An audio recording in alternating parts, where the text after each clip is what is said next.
বাঙালি এখন কত সচেতন হয়ে গেছে। যখন দেখেছে মরিচের বাজার একদম উচ্চ, একদম অনেক ঊর্ধ্বে, তখন বাঙালিরা মরিচ চাষ শুরু করেছে। কারণ এটা আসলে সবাই বুঝতে পারছেন এখন যে চাষ না করলে কতটা কৃষকদের ক্ষতি এবং জনগণের ক্ষতি। তো দর্শক, আজকে আমরা এই বিষয় নিয়ে আলোচনা করব। আজকে পুরো সময়টা জুড়ে আমরা রহমান নার্সারি থেকে আপনাদেরকে পরামর্শ দিয়ে যাব। তো দেখতেই থাকুন। আমি এখন দাঁড়িয়ে আছি একটি ছোট্ট মরিচ ক্ষেতে। এই মরিচ ক্ষেতের মধ্যে দেখা যাচ্ছে যে ছোট বড় লম্বা মানে এরকম কিছু গাছ দেখতে পাচ্ছেন আপনারা। তো এটা আসলে পরিচর্যার কমতির কারণে এই জিনিসটা হয়েছে। আমি আজকে এই বিষয়টি নিয়ে আজকে আপনাদেরকে পরামর্শ দিব। তো পুরো সময়টা আপনারা দেখতে থাকবেন, ভিডিওটি না টেনে পুরোটাই দেখবেন। আর আশা করছি আপনারা সবাই শেয়ার করবেন যাতে অন্য কৃষক ভাইয়েরা এই পরামর্শটা পেয়ে যান। দর্শক, এখানে কিন্তু অনেক লাল মাকড়ের আক্রমণ হয়েছে এই মরিচ গাছের মধ্যে।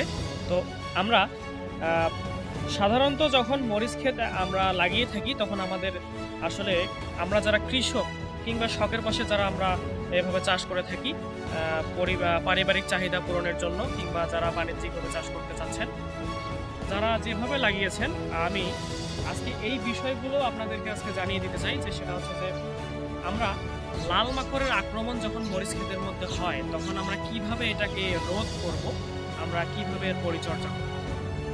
এখানে দেখতে পাচ্ছেন আপনারা এই মরিচ গাছের মধ্যে লাল মাকড়ের আক্রমণ হয়েছে। আমরা কিভাবে বুঝতে পারবো যে লাল মাকড়ের আক্রমণ মরিচ গাছের মধ্যে হয়ে থাকে? দর্শক,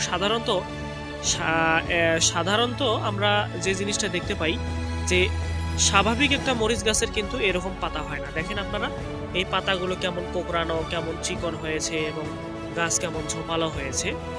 তো আপনারা আসলে এই দিকটা বেশি বেশি করে খেয়াল করবেন। আমি একটু জুম করে দেখাচ্ছি। এই দেখতে পাচ্ছেন আপনারা, এখানে কিন্তু লাল মাকড়ের আক্রমণ হয়েছে। এটা আমরা খালি চোখে দেখতে পাই না, যার ফলে মরিচ গাছের মধ্যে ফলন হয় না, পাতার মধ্যে বেশি একটা সবুজ ভাব দেখা যায় না, একটু হলুদ হলুদ ভাব এসেছে, এটা কিন্তু লাল মাকড়ের আক্রমণ সবচেয়ে বেশি হয়েছে এটার মধ্যে। তো আজকে আমরা এই লাল মাকড় কিভাবে রোধ করতে পারবেন সেটা আমরা আজকে বলে দেব আপনাদেরকে।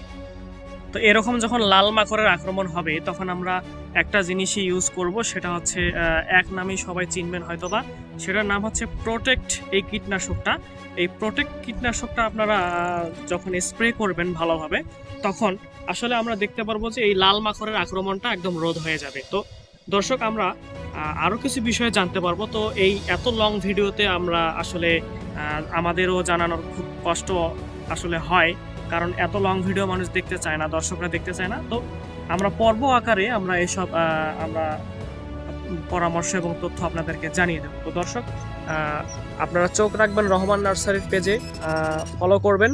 তো এর পরবর্তী যে পর্বটা আসছে আমাদের পরামর্শের মরিচ নিয়ে, আমরা সেটা খুব ভালোভাবে বিস্তারিতভাবে আমরা আপনাদেরকে বিশ্লেষণ করব। ধন্যবাদ সবাইকে।